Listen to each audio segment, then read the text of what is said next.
Hello, Professor. We are Group 3 and our study country is Croatia. This presentation will discuss the impact of 5 different factors on Croatian education. At first, let me do a brief introduction. Croatia is in Southeast Europe on the coast of Adriatic Sea. Zagreb is the capital of Croatia. The entire country has a population of about 4 million. The common currency is the euro. The official language is Croatian, and its political system is the parliamentary republic of government. This initial topic will discuss the educational structure of Croatia. Croatia, similarly to England, starts with a nursery-style structure and ends with a tertiary or higher-level education. Pre-primary school for children ages 6 months to 6 years focuses on core important developments, for example, cognitive and linguistic development. From the 1st of April of every year, any child who has turned 6 years old will attend Croatia's primary school the following year. Primary school lasts 8 years and consists of 4 to 7 hours a day, 5 days a week.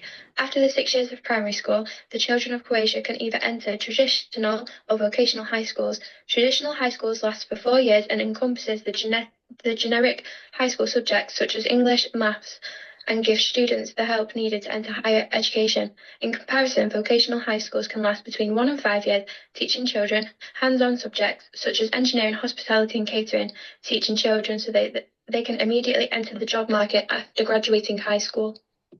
I'd like to chat about a problem that people often overlook when talking about education. Where you live can make or break your chances of getting good education. Croatia, for example, this country is not huge, but it's split into a bunch of different regions like Zagreb, Dalmatia, Slavonia, and so on. The main thing is to remember where you come from is really likely to decide whether you can go to university or even get a higher education.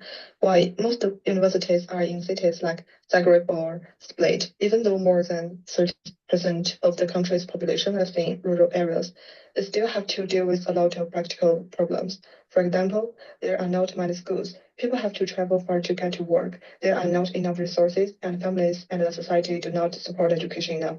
Let's take a look at some data. In Zagreb, the capital, 39.1% of people have complete higher education, which is highest in the country. But in rural areas, like the country of Virovitica, Strovana, is only 13.1%. Isn't the gap astonishing? And this isn't just about distance or money.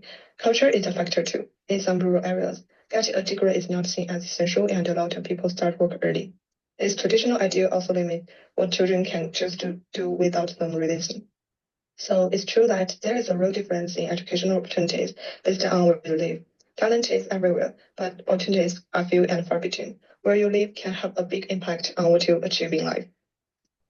In Croatia's education system, cultural capital significantly reflects gender stereotypes, with traditional family values often dictating distinct gender roles. This leads to a clear difference in fields of study.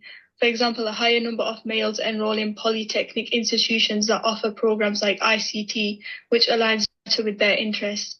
According to the source Gender and Education in Politics, Policy and Practice, data from 2021 reveals that while the percentage of female doctoral graduates increased from 50 to 55% between 2007 and 2016, only 22% of graduates in ICT were women. This contrast underscores the gender gap in STEM fields, heavily influenced by societal stereotypes, suggesting that girls should focus on careers in arts and education. Moreover, statistics indicate that men make up only 8.1% of those enrolled in education courses at university.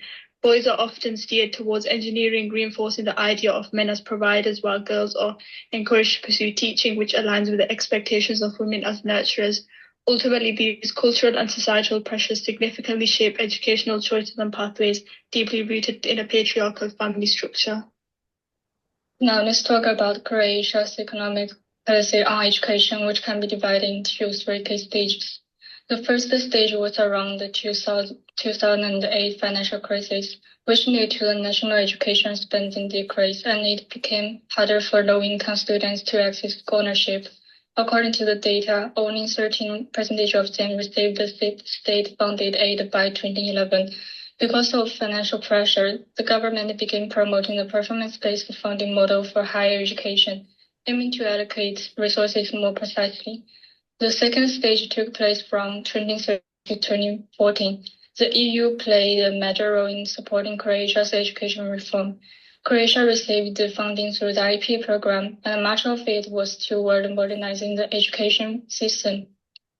Also, the EU helped institutionalize the performance-based funding approach.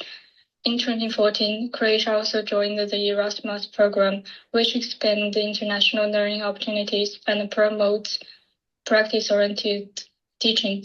The third stage began in 2014 and focused on transforming vocational education. The government introduced a dual education model that combines classroom learning with workplace training. At the same time, Croatia launched a new market-driven program in science, technology, engineering, mathematics, and IT scope, and also the interdisciplinary courses, which aims to boost the innovation and close the technological gap with more developed countries. Croatia has experienced major changes in its educational structure. Since 1961, the number of people with only elementary education has dropped significantly, while those with secondary and higher education has increased. In 2021, just 20.4% had elementary education or less, compared to over 85% in 1961. Secondary education rose from 12.6% to 55.5% during the same period. However, population dynamics, especially immigration of young education people, have created challenges like brain drain and regional inequalities. These issues impact workforce preparations and access to education. To respond, Croatia needs